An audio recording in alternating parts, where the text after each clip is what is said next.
All right, that's wonderful. So that's where, but if David wasn't there, you could dispose of his stuff. So then they've got to dispose of it, and my theory is that they were flushing the tumors down the toilet. Pretty awful for the water supply of New Orleans. Okay, we're gonna... We've got a little technical glitch here. We're going to go ahead and try to fix Judyth. You know where that would go into your computer. And we're going to test the video, make sure it's going to work. You can't see. Yeah, I can't see it, but my eyes are... my brain fills in a lot of stuff. I really don't see very much. So that helps, because I don't get scared of you. Okay, all right. Well, let's see if this works here, and because see if we have sound here.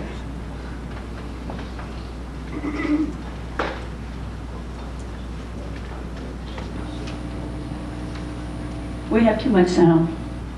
There we go.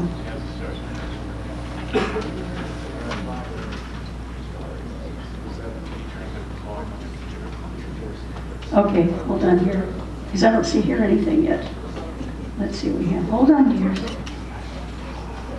You're asking me, and this is a new computer. I've had 3 computers in a row that were destroyed by TSA, and they leave their calling card.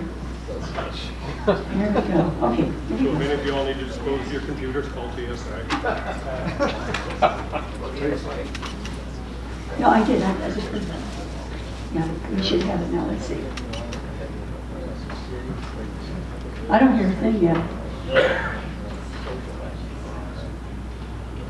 No, we don't have it. Hold on here. No? All right, we're going to go on and we're going to try this video. I mean, this sound. Bring that sound man in here wherever he is. But let's go on to our next person until this is fixed. How about you? Would you like to come up next? Come on, come on.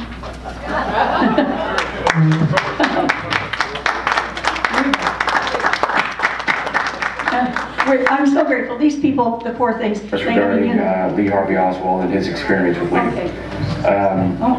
So, Yep, she has a very deep Lee Oswald. Okay, we're going to start this. You got a reprieve. Okay.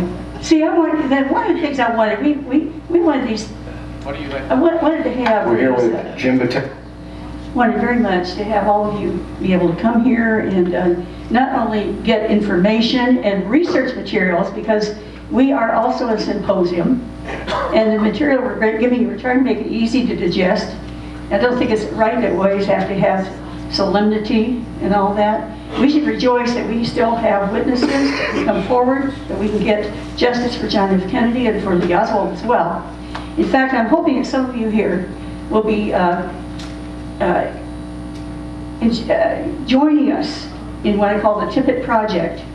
So as soon as this is over, anyone that comes to my desk, I'm going to give you a sign to hold on to all day. And this is a Tippett sign that Ferris Rookstool III put out there. He's an FBI guy, wrote the material that's on the Tippett sign, which is a conflict of interest. And it says, of course, right at this spot, Lee Harvey Oswald shot and killed Officer Tippett. So Rookstool, the FBI agent, became the judge and jury for Lee Oswald. And they could take the tour around. It only costs $1,200 to replace that bronze line plaque. And that's our goal. And I'm not asking for money. I'm asking for people to come and join me on Sunday night. That's all I want to say. Okay, thank you. Now this sound here is too loud. You can hear the background. There's a feedback in here. Yeah, the positives from the cables are nothing to do about that. We didn't have that before, though. That's because I had it off. There's no sound. Okay. And now I'm going to reintroduce a young man. Come up here and give her a reprieve. Would you go ahead and introduce yourself, Ray? Thanks, Judith. My name is Ray Hale. Whoa. And I'm here to talk about Lee Harvey Oswald and who he was as a person. I've read a lot of books over the years, and the 50th anniversary really disturbed me. All the footage, the TV shows, the articles, and most of what I was observing and watching, to me, was completely inaccurate of who he was, and I was angry. And so I went out and I started reading as many books as I could that were, whether you talk about him being guilty or innocent. And the guilty books, I just couldn't get through because the through line to all of them was a psychological profile that he was unstable. And that was clearly not the case. Captain Fritz, District Attorney Wade, Police Chief Curry, all said that he was not, and always polite to me and the other workers. I feel fortunate. I got to see a side to Lee that most people will never see. When you read about him, it's all terrible things. You don't get to hear or read about the good things. Lee was very good with children. I knew that because I had 3 young nieces living in the same house. They talked about him, they loved him, they called him Mr. Lee. And on Fridays, the neighborhood children would congregate around the Payne's front yard, around an oak tree, because that's the day when Mr. Lee would come visit. And the last one is from Marina Oswald Porter. She wrote a letter to the Assassination Record Review Board, I believe in 1992. And this is some of what she said in her letter. I definitely think that Lee Oswald did not kill President Kennedy. I think he was given up to pacify people as a patsy. I believe that Lee Oswald was an FBI informant. I request the full particulars in the original teletype received by Mr. William Walter in the New Orleans FBI office on the morning of November 17, 1963. Warning of a possible assassination attempt on President Kennedy in Dallas. I now believe that my former husband met with the Dallas FBI on November 16, 1963, and provided informant information on which this teletype was based. At the time of the assassination of this great president whom I loved, I was misled the evidence represented to me by government authorities, and I assisted in the conviction of Lee Harvey Oswald as the assassin. From the new information now available, I am now convinced that he was an FBI informant and believe that he did not kill President Kennedy. It is time for Americans to know their full history. That's Marina Oswald. You can find that online. It's really impressive. So really quickly, I tracked down a guy named Jim Botello. His name was mentioned in the books, and he was a former Marine. He was a roommate of Lee Oswald, and a former California judge. And he's ill right now, and I talked to him on the phone a few times, and I asked him if I could come to interview him, and he said sure, and went down there, and he had just taken a bad spill, and I said, you sure you want to do this? And he said, oh, I definitely want to do this. And so we put him on camera, and this is the interview. Hello, former U.S. Marine, police officer, and California judge. I was going to answer a few questions for us regarding Lee Harvey Oswald and his experience with Lee. So, when and where did you first meet Lee Oswald? I met Lee Oswald back in 1957 when he transferred from the outfit that he was in Japan back to the United States. He happened to belong to the same outfit, Max and I, Marine Corps. What was your impression of him, of who he was? He was a very likable fellow, friendly. He was not overly aggressive or physically playful like a lot of the other Marines like to get. Do some wrestling, yeah. And was he intelligent, do you think? He's very intelligent. Though at the time it was believed that he didn't have a high school diploma, but that didn't show whatever. And he was your roommate, correct? Yeah, he was had natural intelligence. He was a great guy, I thought.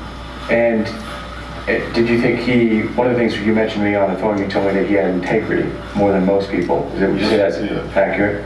Yes, he did. Was he a good roommate? He's the best roommate I've ever had.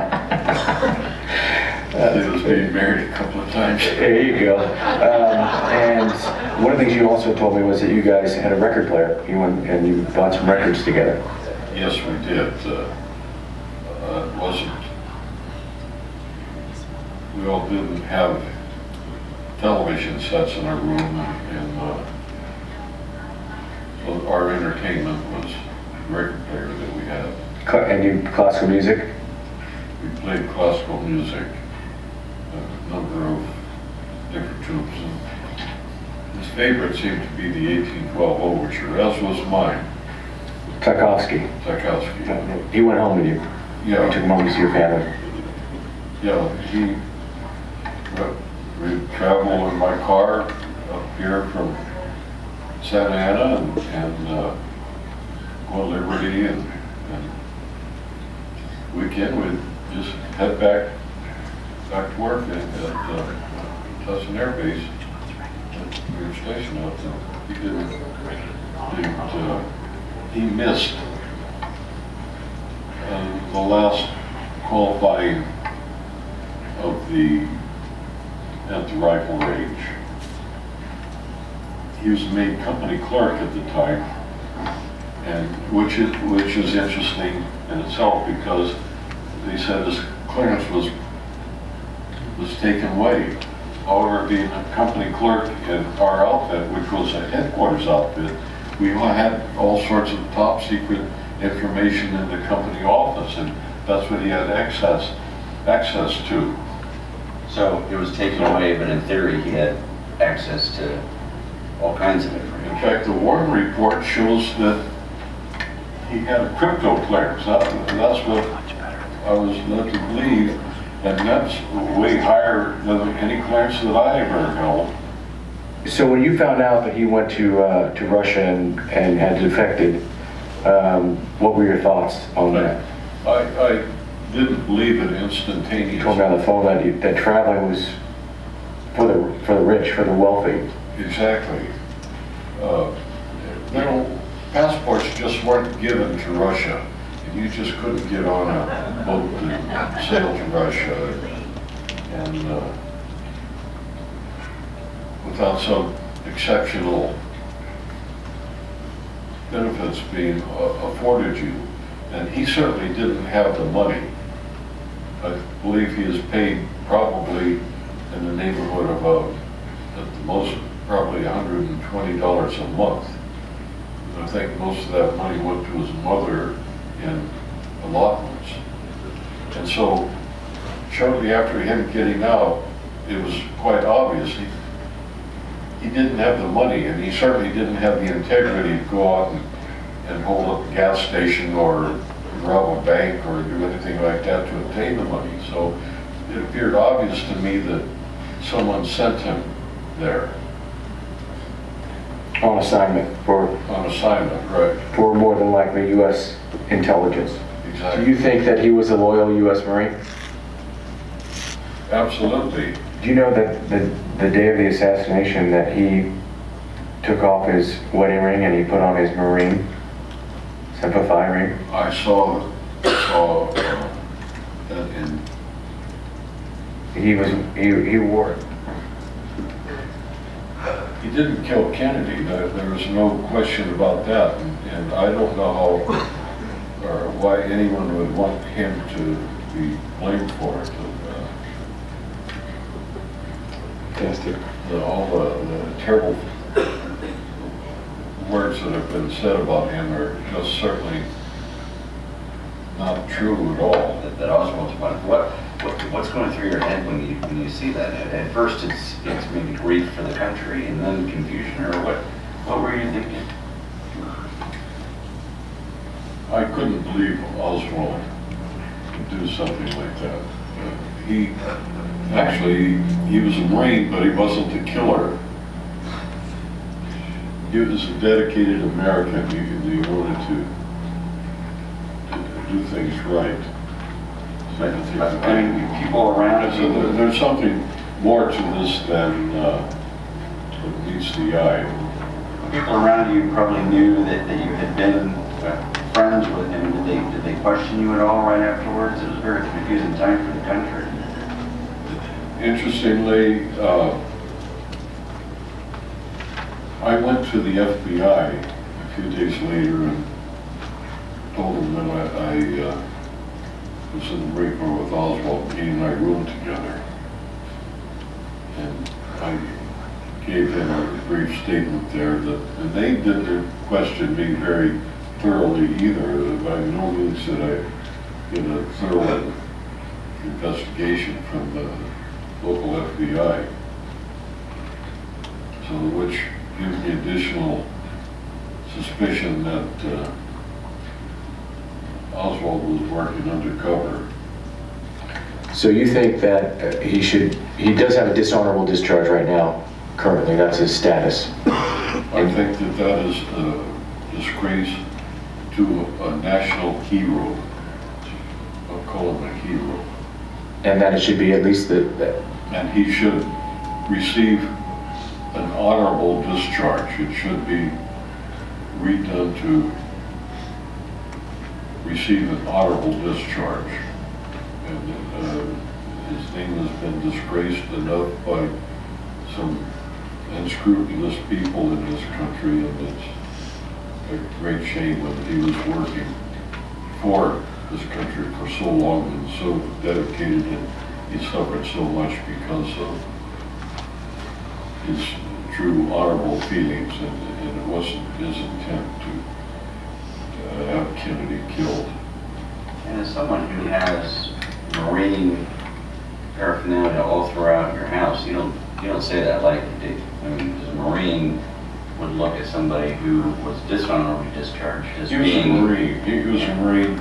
I would serve with him, and I would feel my back covered completely if he and I were together. And I would protect his back with my life too. No, he was a Marine. Marine Corps has a motto, "No man left behind." And what disappoints me greatly is they are leaving Lee Harvey Oswald behind. They know he was a dedicated, good, true Marine. And why haven't they helped clear his name and give him the honorable discharge that he deserves? I have that question, and it has been bothering me for years. I would like someone to give me a good answer, an honest, professional answer.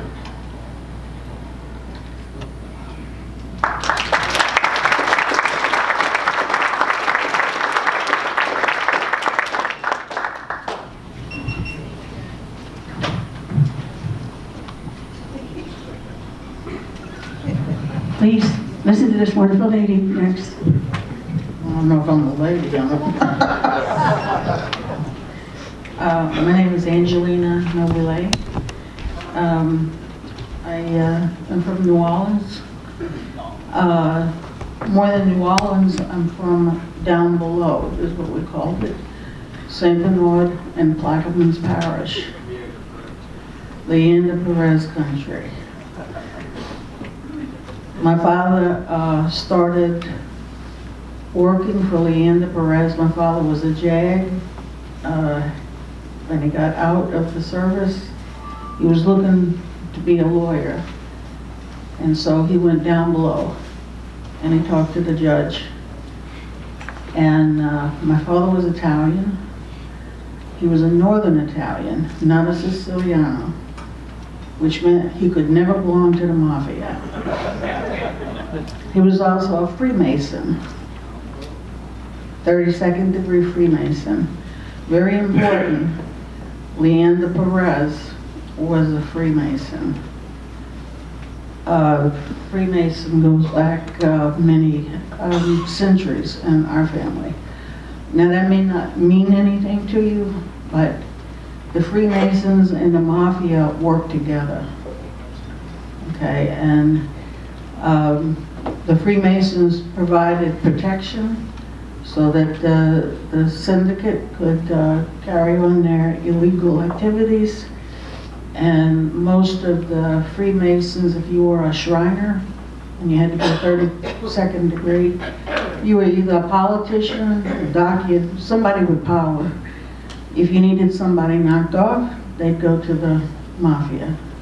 So they worked in tandem. It's like that in Italy, it's like that in America. They just brought it over here. My father was the age of Leander Perez, Judge Perez's sons, Lee Jr. and Challen. And he became the Italian connection, I guess you would say, because they down below in those two parishes, many of the people were illiterate. They were shrimpers. They had oysters. They were trappers. It wasn't very many people when my dad moved down there, and there wasn't a lawyer. So he became Judge Perez's lawyer. He told him all his secrets. He became his confidant. He became his insurance policy. And as well, Judge Perez became my daddy's insurance policy, because he started doing things that probably were questionable. I guess I'm a little upset because I'm breaking a promise that I made to my father. See, I didn't know any of this was happening. I knew we lived a mysterious life. Believe me, it was mysterious. He would always tell me, ascoltami bene, acqua in bocca, means you listen to me well. Don't let the water come out of your mouth, which meant you don't talk about anything that goes on in this house. You don't talk about anything we talk about. Nobody comes into this house, not your friends, not anybody. And when we leave you alone, because they didn't trust people to stay with us, there was nobody to stay with us. He showed us how to use a gun at a very early age, and he said, shoot them. So 3 little girls, I was the youngest of 3. And that was our instructions. Anybody comes through the front door, you shoot them. I thought I could do it, you know. I sure have wanted to shoot somebody. Well, my father, like I say, I left home when I was 15 and a half and went to LSU in Baton Rouge. I did not really like living down in the parish. Everybody knew me as the daughter of Judge Noble. They Americanized it to Noble. My mother said I could pass. I said, pass for what? She said, white. So she said, don't tell the college boys you're Italian. So I left, but things started to get bad down in the parish. But before I left, I knew that my father had changed. And I don't know exactly when he changed. He became tormented, I know that. But when the president was killed, it was the Thanksgiving holidays. The courthouse was closed. By that time, he was a district attorney. And so he wasn't in work. And we were at home, and so I kept the TV on. My 2 older sisters, they weren't interested, but I was always interested, you know. And so finally, when Ruby shot Lee, my father just about exploded. And he went over the TV, he shut it off, and he started cursing. And of course, as a child, I thought he was cursing at me. He said, don't turn that TV on again. It's lies, it's all lies. And I'm thinking, what, Kennedy's not dead? You know, but I knew not to approach him when he was like that, you know. So I just didn't fool with it. I just kind of put it out the back of my mind, because he exploded a lot. And he was genetically loaded for it, you know. So what you gonna do? You just, you know. And by the way, I am too, so. So, but his personality changed, and he was always telling me, be careful, be careful, be careful. Watch your back, watch your back. We couldn't date. We couldn't, in fact, nobody could even come into the parishes unless they checked it with my father, or with Leander Perez, or with one of the sons. You couldn't even live in the parish. Hey, we're talking about rabid, white supremacists here. That's what we're talking about. You had to have that mindset. You could be Italian, you could be Islanos, which is what Judge Perez was, which he came from the Canary Islands. You could be Polish, but you couldn't be black.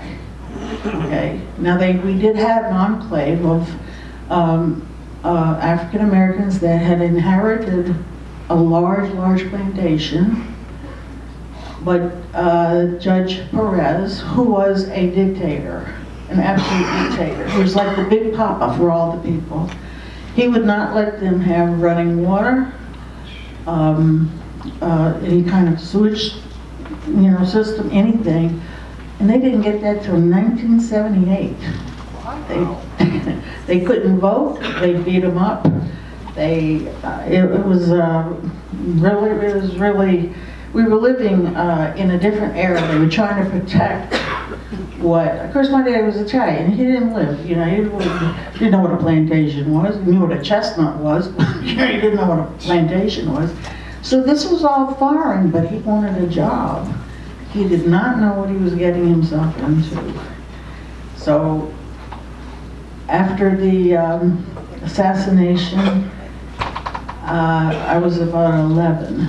He started to get very paranoid. He did know very well, and I've met them all too, Carlos Marcello, Jim Garrison, Guy Bannister, Sal Licharta. I could go through the list of them. Jack Rowley. Jack Ruby. Rowley. Oh yeah, Jack Raleigh. Oh God, Lord. There was always a turf battle. They were trying to get Judge Perez out because he was doing some really illegal things, but he was entrenched. Okay. Well, Freemasons will not go against another Freemason.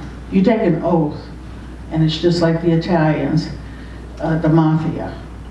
They don't turn on each other, usually. So my father was sort of caught, okay? This man gave him a livelihood to bring up 3 daughters in a very nice style. But I got sort of suspicious something was going on when I went to college.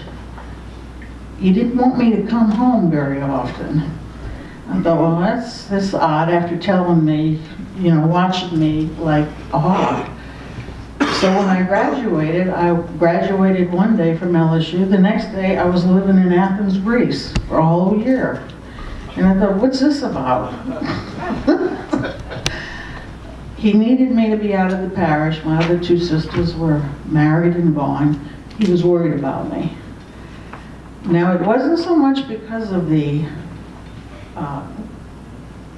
president being assassinated. MLK was involved in this as well. He knew where all the bodies were buried. And as long as that old man was alive, not my old man, but Judge Perez, my daddy was okay. But when he died, and he died a year after MLK was assassinated, my daddy's protection went away. And believe me, he knew it. He told me the story.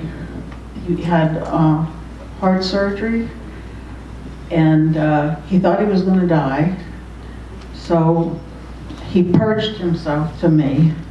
He took the monkey off of his back and put a gorilla onto mine. And I stayed with him for 3.5 months in the hospital. And at night, he would just talk and talk and talk. And I thought, you know, I wrote it down as soon as he would go to sleep. But I thought I was finished with it. He said, keep the water in your mouth. I never told my sisters, I never told anybody. And I promised him that I wouldn't. 2 years later, he found a way to take himself out of his misery. He was tormented. I was happy for him, but I missed him. And he left a lot of things for me that I did not find until 2 years ago. And he absolutely, without a doubt, said Lee Harvey Oswald was innocent. In fact, Lee Harvey Oswald's cousin was my dentist. He knew of Lee Harvey Oswald, had asked my dad if he could find him a job. He said something to the effect that he stuttered a little. I never heard him, that's just what he said. He may have been nervous because my daddy was kind of imposing. But he absolutely said it was horrible to have to keep the secret. Not be able to say anything, because that was the only way he could protect his family. Because if he told anything, we'd all be blown away, for sure. But I figure he must have told me this, and I told Judyth, she said, would you come and say something to her? And I said, well, not only no, but hell no. But she's a very persuasive woman. I just happened to write her a little note, and I said, if it means anything, I know he's innocent too. Well, boy, she grabbed on that like a crab. And here I am. Like I say, I promised my daddy I wouldn't tell, and I've told. I don't like the feeling, but I gotta live with it, but I do feel good. Then I can say my daddy absolutely knew for sure that Lee Harvey Oswald was completely innocent of this. He had nothing to do with it. In fact, he liked Kennedy. So, I guess that's all I have to say is that that's what I came to say.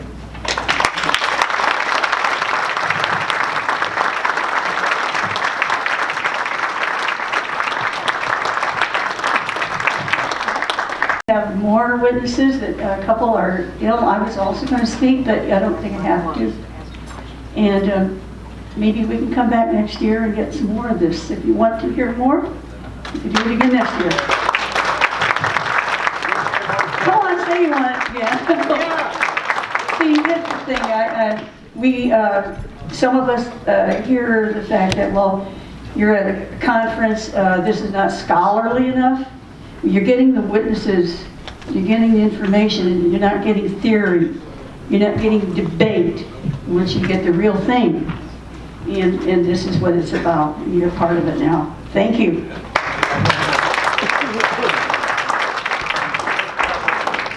Oh, yes, yes.